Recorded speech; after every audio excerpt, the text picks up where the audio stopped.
नमस्कार, भक्ति स्पिरिचुअल में आप सबका स्वागत है। अगर आपको कहानी, कविता, मोटिवेशनल स्पीच या फिर मैथोलॉजिकल चीज़ों पे अगर आपको जानकारी चाहिए, आपको पढ़ना है, जानना है, समझना है क्या क्या होता है, तो आप इस चैनल को सब्सक्राइब करिए और वीडियो देखिए, सराहिए, जिससे हमें मोटिवेशन मिले और हम और भी तरह तरह के वीडियो लेके आए। ठीक है, ऑडियो लेके आए, वीडियो नहीं, ऑडियो लेके आए, क्योंकि आप इसको सुनेंगे जब ध्यान से ना, तभी आपको बहुत सारी जानकारी मिलेगी। ठीक है, आज बात करते हैं धर्म सूत्र पे। कहीं ना कहीं आप इस बात को सुने होंगे, धर्म सूत्र।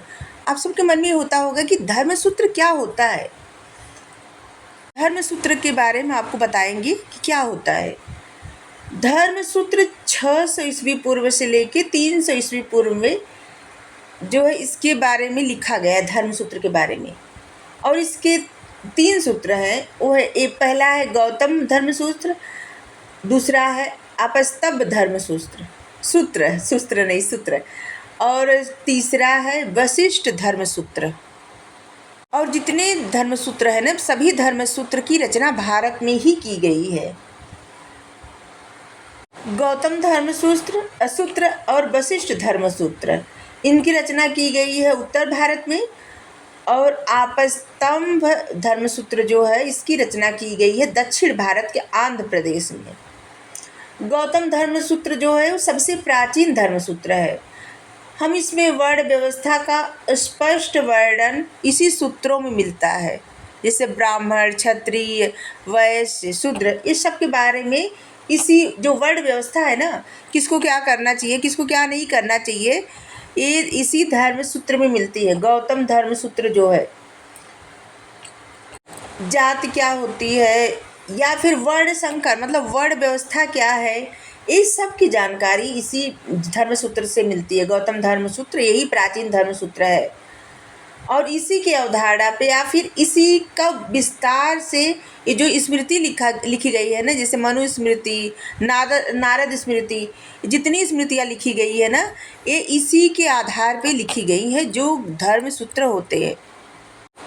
और इस धर्म सूत्र आप इसको कैसे समझेंगे, जैसे कहाँ से पता चला कि कौन क्या है, कौन किसका वंशज है। जैसे होता है ना कि सबका एक गोत्र होता है, इसमें गोत्र के बारे में, जैसे सप्तऋषि थे, उन्हीं के गोत्र सब हैं। तो जितने भी लोग हैं सब एक ऋषि की गोत्र मतलब ऋषि के ही वंशज है। तो हम लोग में कहा जाता है कि जिस गोत्र के लोग रहते हैं उसी गोत्र में कभी भी विवाह संस्कार नहीं होता। ठीक है, जैसे भारद्वाज गोत्र के हम लोग हैं, तो भारद्वाज गोत्र में कभी भी शादी किसी के नहीं होगी। ठीक है, और हाँ, तो गोत्र का भी पता यहीं से चलता है, वर्ण का पता भी यहीं से चलता है, किसको क्या करना चाहिए क्या नहीं।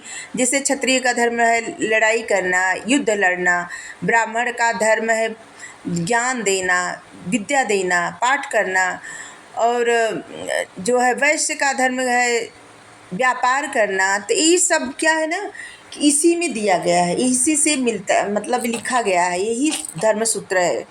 गौतम धर्म सूत्र में लिखा गया है, गौतम लिखे हैं, महर्षि गौतम, राजा सभी वर्णों का शासक हो सकता है परंतु ब्राह्मण का नहीं।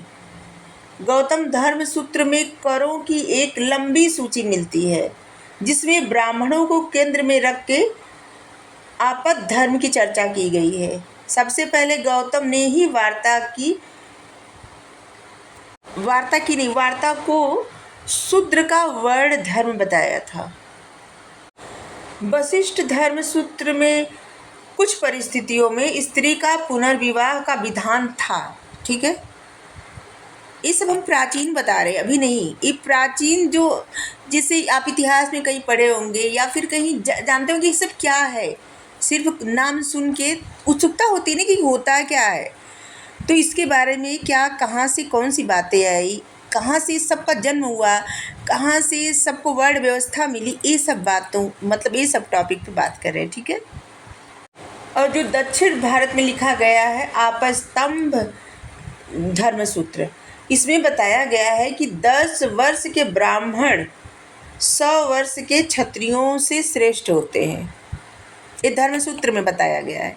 ठीक है, मतलब लिखा गया है कुछ अलग अलग बातें जो, हाँ।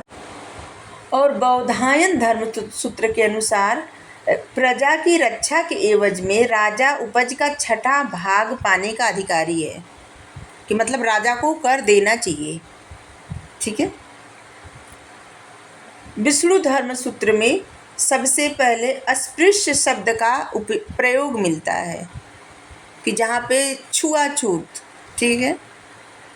ये हम इसलिए नहीं बता रहे कि इन चीज़ों को बढ़ावा दें, नहीं, हम इसलिए बता रहे हैं क्योंकि इसके बारे में अगर आप जानते हो या फिर जानने की उत्सुकता हो कि ये क्या होता है, ठीक है, ये सब बातें कहाँ से आई थी, तो बस यही बता रहे हैं। ठीक है। प्रेजेंट टाइम में इस सब बातों को लोग नहीं मानते और ये बहुत अच्छी बात है और इसी मानसिकता में रहना चाहिए। जो पहले लिखा गया था वो अपने अनुसार लिखे थे, उसको अब फ्यूचर में स्थान न मिले तो बेहतर है। मतलब इन चीज़ों को जो छुआछूत का रहता है, क्योंकि भगवान, ये सिर्फ भगवान के नाम पे लिखा गया है। भगवान थोड़ी ऐसा किए, अगर भगवान ऐसा करते कि छुआछूत को मानते, ऐसा कुछ करते, तो सबको अलग अलग नहीं बनाते क्या? किसी को नीला, किसी को पीला, किसी को काला, किसी को लाल, ऐसे बनाते। सबको तो एक जैसा बनाए हैं। तो बस जैसे हम सभी कुछ लिख के और उसको नाम दे दें, भगवान का नाम पे लिख दें, तो ऐसा नहीं कि भगवान चाहते हैं। ये तो सब अपने अनुसार लिखे हैं। 600 ईसा पूर्व से 300 ईसा पूर्व तक ये सब था जो धर्म सूत्र का लिखा गया था। ये सब बहुत मतलब मायने रखता था। लेकिन जब 200 ईसा पूर्व, ईसा बाद नहीं कर रहे, ईसा पूर्व कर रहे हैं, ठीक है, 200 ईसा पूर्व इसी धर्म सूत्र का स्थान ले ली थी स्मृतियाँ, स्मृति जो लिखी गई थी, जैसे मनुस्मृति और नारद स्मृति, पराशर स्मृति, बृहस्पति स्मृति, कात्यायन स्मृति, देवल स्मृति, याज्ञवल्क्य स्मृति। ये जो स्मृतियाँ लिखी गई थी ना, ये धर्म सूत्र के बाद जो है स्मृतियाँ लिखी गई थी। ठीक है। तो आज के लिए इतना ही। स्मृतियों के बारे में भी बताएंगे कि उसमें क्या था। ठीक है। बस आप लोग जानकारी लीजिए और जो चीज़ें आपको अच्छी ना लगे ना उसे फॉलो ना करें। ठीक है। Thank you.